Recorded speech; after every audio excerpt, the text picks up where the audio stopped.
오늘 본문의 말씀을 통하여서 생명의 대가를 지불하신 하나님이라는 제목으로 하나님의 말씀을 전하겠습니다. 생명의 대가를 지불하신 하나님이라는 제목입니다. 지금은 없어진 TV 프로그램이죠. 주일날 밤을 책임졌던 KBS 공개 코미디 프로그램이 있었습니다. 개그 콘서트였죠. 아주 장수한 프로그램이었는데요.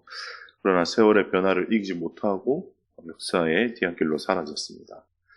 제가 어릴 때 이 개그 콘서트에 나왔던 유행어를 모르면 친구들과 대화하는데 어려움이 있을 정도로 아주 큰 인기가 있었던 프로그램이었습니다.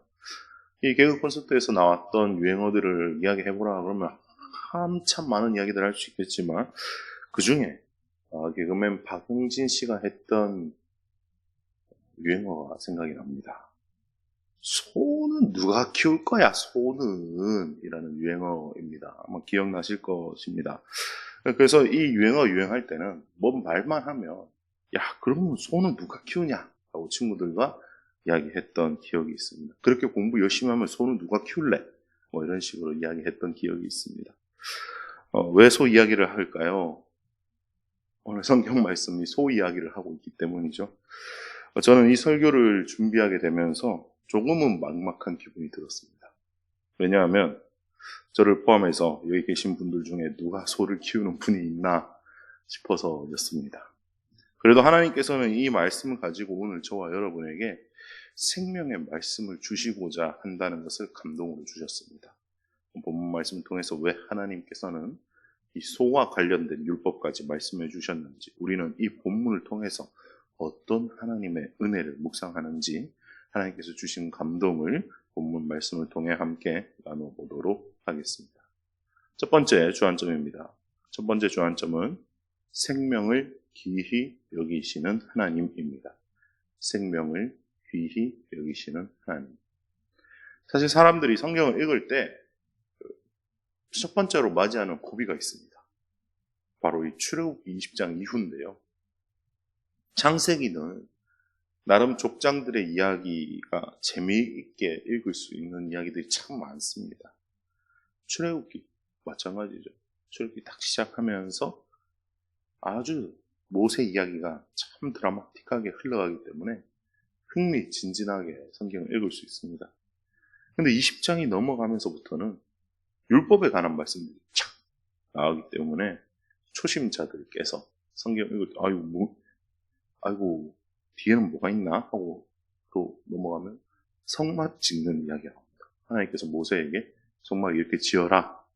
그게 쫙 나오고 모세가 네 알겠습니다 하고 이스라엘 백성들에게 성막 이렇게 지으라고 하신다 하는 내용, 같은 내용이 두 번을 쫙 나와요.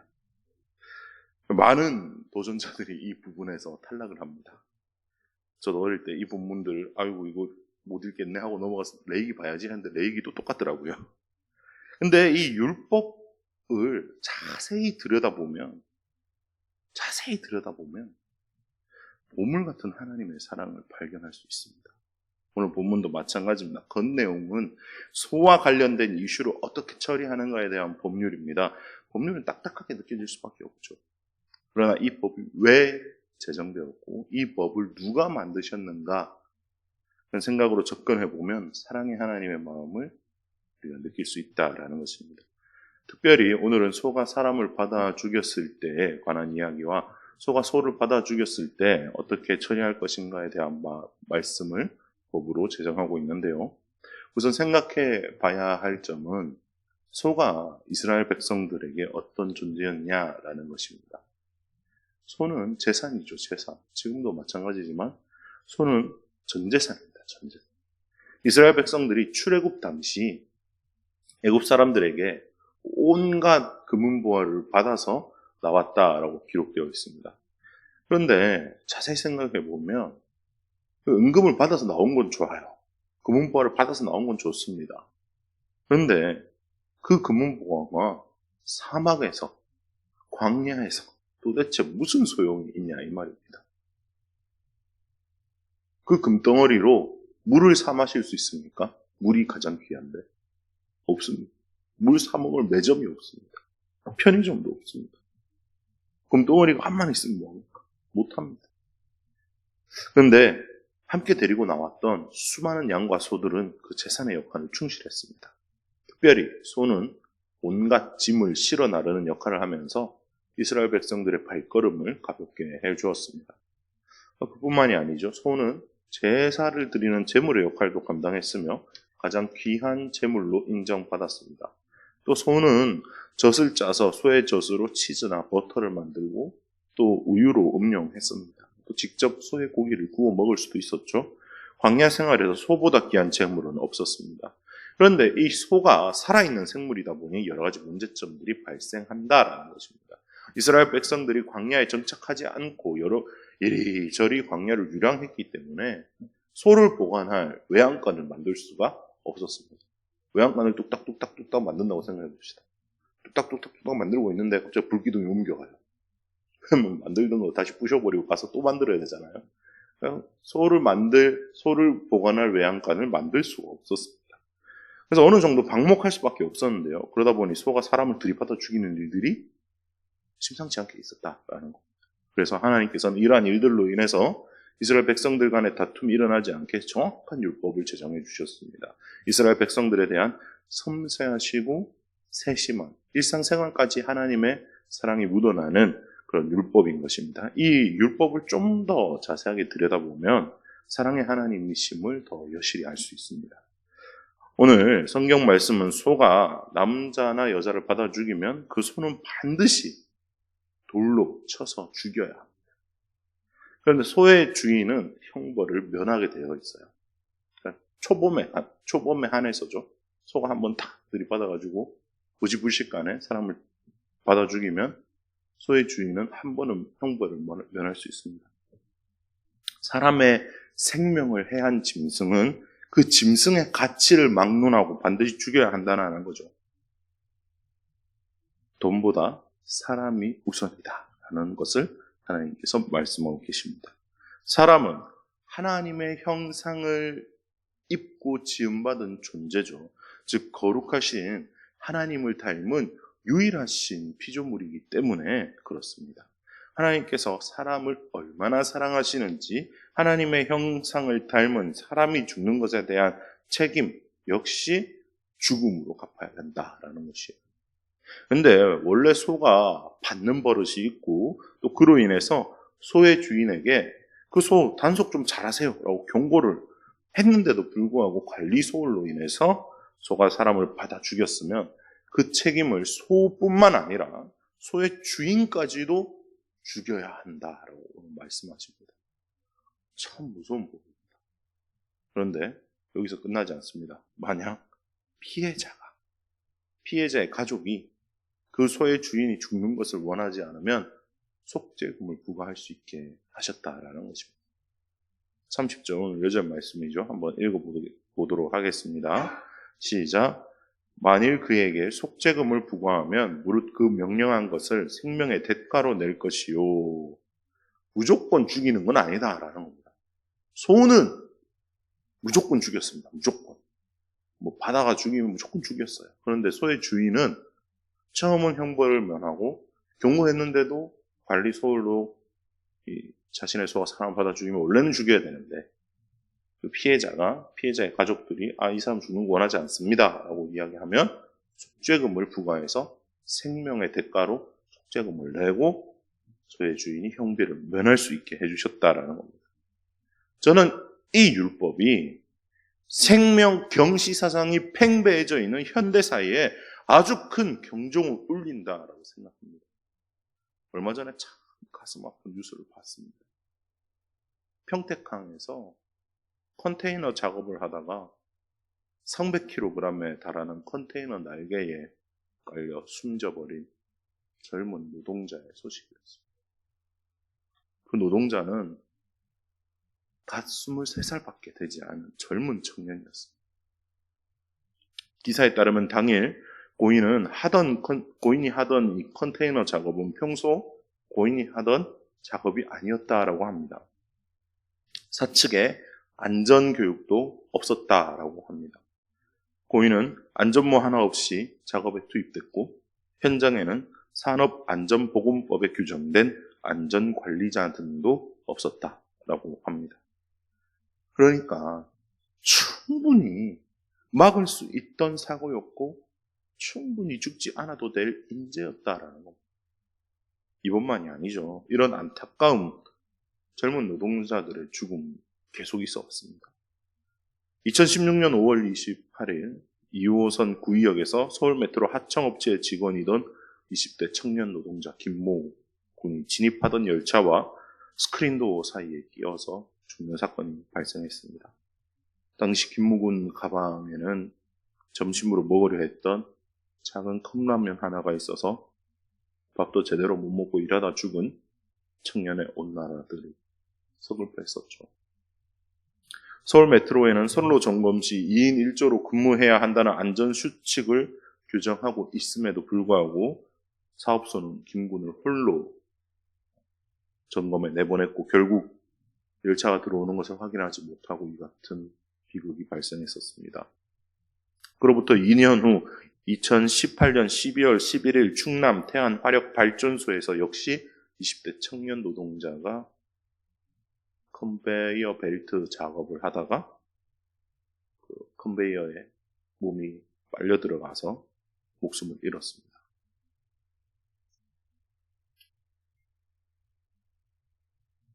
이런 사고들이 있음에도 불구하고 계속 있다라는 거죠. 생명을 경시 여기는 사상과 풍조가 만연해진 것은 사람보다 돈이 더 중요하다고 생각하기 때문입니다. 그러나 성경은 반대로 말하고 있습니다. 사람보다 돈이 중요하지 않고 하나님의 형상을 닮은 또 하나님의 숨결을 담은 사람의 생명이 가장 귀하다라는 사실을 말합니다. 사랑하는 성도 여러분, 오늘 본문 말씀을 통해서 다시 한번 생명 경시 사상이 팽배해져 있는 이 사회 속에서 그리스도인으로서 어떠한 삶을 살아가야 할 것인가 스스로에게 질문해봐야 할 것입니다. 돈보다 생명이 먼저인 삶, 돈의 논리를 따르지 않고 하나님의 형상을 닮은 그러신 생명을 소중히 여기는 삶, 하나님을 닮은 사람을 사랑하며 존중하며 하나님의 형상을 되찾아주는 일에 최선을 다하는 저와 여러분이 되시길 주님의 이름으로 축원드립니다. 두 번째 주안점입니다. 두 번째 주안점은 생명의 대가를 지불하신 하나님입니다. 생명의 대가를 지불하신 하나님이죠. 오늘 본문 말씀 요절 말씀이었던 30절을 읽어보면 생명의 대가를 지불해야 한다라는 구절이 있습니다. 사실 사람이 죽었는데 생명의 대가를 얼마를 지불한들 죽은 사람이 다시 살아 돌아오지는 않습니다. 아무리 큰 돈을 준들 유족들에게는 그게 위로가 되지 않는다라는 거죠. 유족들이 받은 상실감을 채워줄 방법이 있을까요? 아마 없을 것입니다. 그런데도 이 속죄금 제도를 만드신 하나님의 이유가 있을 것입니다. 아까도 말씀드렸다시피 생명의 보존을 위해서였죠. 한 사람의 생명을 살리기 위해서 속죄금을 지불하면 소의 주인에겐 더 이상 죄의 책임을 물을 수 없게 하셨다라는 것입니다. 오늘 우리는 이 생명의 대가를 하나님께서 저와 여러분을 위해서 예수 그리스도에게 지우셨다라는 사실을 기억해야 합니다.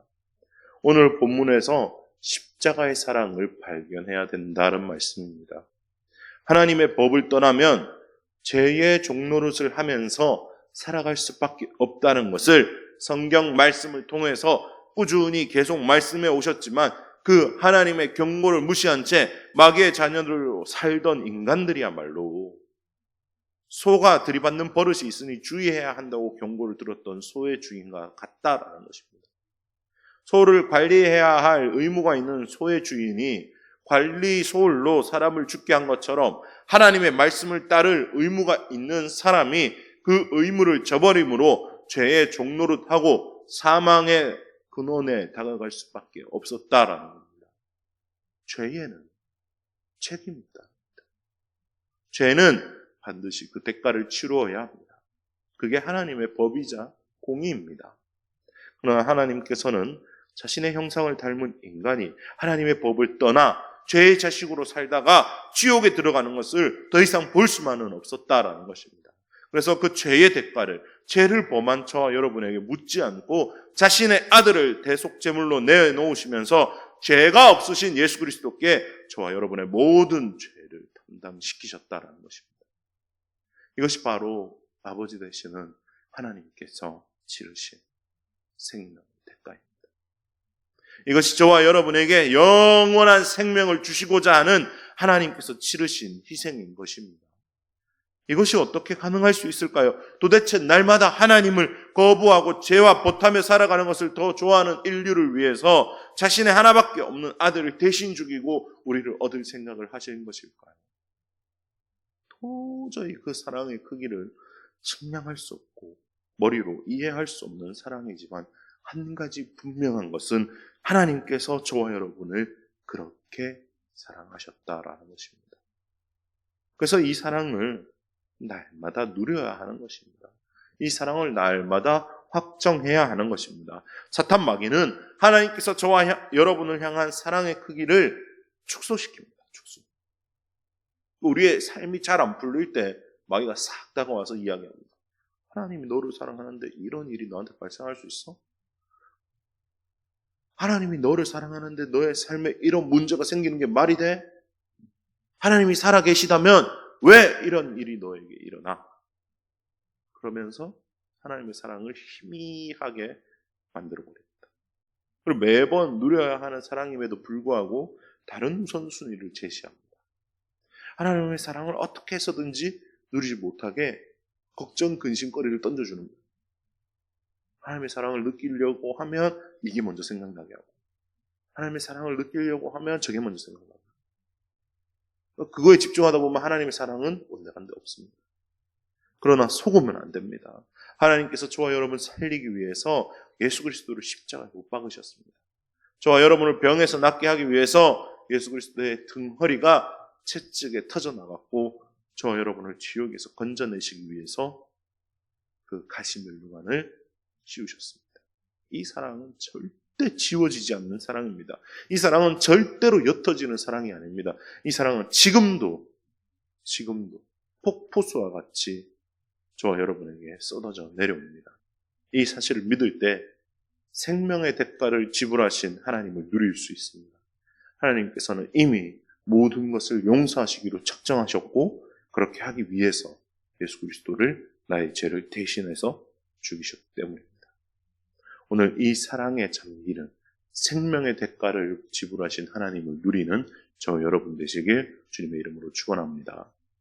마지막 주안점입니다. 마지막 주안점은 이웃사랑을 실천하라입니다. 이웃사랑을 실천하라. 성경을 한마디로 요약하면 예수님께서 하신 말씀으로 요약할 수 있습니다. 하나님을 사랑하고 이웃을 사랑하라입니다. 이것이 가장 큰 계명이라고 말씀하셨습니다. 오늘 우리가 이 생명의 대가를 지불하신 하나님의 사랑을 믿고 누린다면 그걸로 끝나서는 절대로 안 된다라는 말씀입니다. 오늘 본문에 나오는 이 소의 임자의 책임에서는 이웃의 생명을 소중히 여겨야 한다는 교훈을 또한 주고 있다라는 것입니다. 내가 내 소를 관리하든 말든 네가 무슨 상관이야? 네가 조심했어야지 라고 말하지 말라라는 겁니다. 내 이웃을 해할 수 있기 때문에 내 소에게 멍에를 씌우고 기둥에 묶어서 관리해야 된다라는 겁니다. 이웃을 사랑하는 마음이 없으면 이 귀찮은 일을 할 필요가 없죠. 결국 이웃을 사랑하는 마음이 없는 사람이 이웃을 죽음으로 몰고 간다라는 거예요. 그래서 사람을 관리를 못하면, 소를 관리를 못하면 죽여야 한다라는 거예요. 안타까운 이야기죠. 지금 한국교회는 잃어버린 20년이라는 소리를 듣고 있습니다. 지난 20년 동안 교회 교세가 점점 줄어들고 있는 통계가 나오고 있기 때문입니다. 한때 대한민국의 개신교인이 1200만이다 라는 소리도 있었어요. 1200만. 그런데 제가 설교를 준비하면서 정확한 통계를 찾아봤습니다. 한국갤럽 조사연구소의 설문조사에 따른 조사입니다. 이 조사는 지난 4월 7일 날 조사된 통계입니다. 코로나19로 인해서 급하게 조사된 조사라고 합니다. 원래는 5년 단위로 해야 되는데 그 설문조사에 따르면 지금 대한민국 개신교인의 비율이 17%로 조사되었습니다. 17%. 17%는 대한민국 국민이 5천만 명이다라고 가정했을 때, 상정했을 때 약 850만입니다. 850만. 실제로 2015년 인구 센서스 조사 때 980만 명이었던 수치에 비하면 약 120만 명의 감소세를 알 수 있습니다. 한국갤럽조사연구소의 2004년도 조사가 있습니다. 2004년도 조사에 따르면 개신교인의 비율은 무려 21%였습니다. 5천만이라고 가정했을 때 1,050만에 해당하는 숫자죠. 지금은 850만이니 2004년부터 지금까지 200만 명에 해당하는 교인들이 이탈했다는 것을 알 수 있습니다. 가슴이 아픕니다. 마음이 아픕니다. 심지어 비종교인의 종교가 없는 사람들의 종교 호감도 조사를 한 것도 조사가 나와 있었는데요. 아무런 종교 없는 사람들이 대한민국 3대 종교라고 부르죠. 불교, 개신교, 천주교에서 가장 호감 있게 생각하는 종교는 무엇인가요? 라는 질문에 불교가 20%, 천주교가 13%, 개신교는 6%였습니다. 6%. 2004년도 호감도 조사를 보니까 개신교가 12%였어요. 불과 15년 만에 절반으로 뚝 꺾여버렸습니다. 왜 이런 현상이 발생했을까요? 이미 여러 번 말씀드렸지만 하나님 사랑, 이웃 사랑의 모습이 보이지 않기 때문입니다. 하나님을 사랑한다고 말하는 교회가 더 이웃의 것을 탐하는 모습을 보이기 때문에 사람들이 교회에서 등을 돌리는 거예요. 크고 화려한 성전 짓는 것에만 몰두했고 어떻게 하면 교회를 크게 키워나갈까만 연구했지. 하나님의 사랑을 삶으로 실천하고 이웃을 섬기고 낮은 자를 돌보고 약하고 소외된 자들을 함께 친구로 삼고 그러한 일은 상대적으로 등한시했다라는 겁니다. 억울한 부분도 있죠. 그러나 세상 사람들이 볼 땐 그랬다라는 거예요. 이런 이야기 하는 것이 누워서 침뱉기와 다를 게 없다는 건 알지만 그래도 해야 합니다. 오늘 성경이 살아계신 하나님의 말씀이 그렇게 말씀하기 때문입니다. 내 이웃을 사랑해라. 그것이 하나님을 사랑하는 사람의 삶이다 라고 말합니다. 하나님을 사랑한다면 내게 주신 이웃도 하나님을 사랑하듯 사랑해야 합니다. 그렇게 사랑하려면 생명의 대가를 지불하신 하나님의 사랑을 믿고 매일 그 사랑을 누려야 하나님의 사랑에 힘입어서 나도 이웃을 사랑할 수 있는 것입니다. 사랑하는 성도 여러분, 오늘 하나님께서 주시는 사랑을 받아 누리며 또 그 사랑으로 우리의 이웃을 섬기는 주사랑교회가 되시길 주님의 이름으로 축원합니다. 특별히 우리의 동포, 북녘에 지금 21세기에 굶어서 죽어가는 사람이 부지기수입니다. 제가 천사의 복 기도문을 준비하면서 목사님께서 북한에 관한 기도문을 좀 준비해보라 말씀하셔서 함께 준비하면서 정확한 상황을 찾아봤습니다. 여러분들 아마 기도문 읽으셔서 아시겠지만 작년 북한의 쌀 생산량이 196만 톤입니다. 고난의 행군 때 200만, 300만이 굶어 죽어나갈 때 330만 톤이었어요. 지금 어떻겠습니까? 우리는 북한에 밀가루를 보내기 위해서 준비 중입니다. 이 사역들이 잘 진행되어서 하나님 앞에 영광이 되고 또 복음이 증거되는 기회가 되고 우리와 똑같은 하나님의 형상을 가지고 있는 북녘의 형제 자매들이 굶어 죽지 않도록 사랑이 전달되도록 기도해 주시면 감사하겠습니다. 말씀을 마무리하겠습니다. 오늘 하나님의 말씀은 소에 관한 이야기였지만 사실은 율법을 제정하신 하나님의 사랑에 관한 이야기였습니다. 생명을 귀하게 여기시는 하나님을 발견할 수 있었습니다. 저와 여러분은 하나님의 형상대로 지음받은 존재이며 온 우주에서 가장 귀한 존재입니다.